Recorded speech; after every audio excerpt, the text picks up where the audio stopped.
ஹலோங்க, back again. இது நதிநேத்தா சாரீஸ். இன்றைக்கி நம்ம ஒரு பல்லக் டிசைன் பார்க்க போகிறோம். பாருங்கள், நாவப்பழ கலரில். இதில் என்ன ஸ்பெஷல்னா, இதில் ஒரு மணப்பெண்ணை பல்லக்கில் தூக்கிட்டு போகிற மாதிரி மேலத்தாளத்தோட, இங்கே பாருங்கள், மேலத்தாளத்தோட ஒரு குதிரையில் இவர் மாப்பிள்ளை, இது பொண்ணு. அதுதான் ஸ்பெஷல். இதில் பாருங்கள் கலர்ஸு.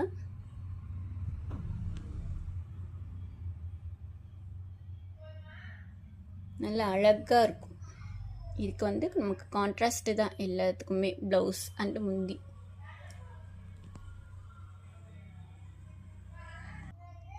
அண்ட் அகெயின் இது கான்ட்ராஸ்ட் பார்டரே கான்ட்ராஸ்ட். அது நார்மல் பார்டர், இது கான்ட்ராஸ்ட்.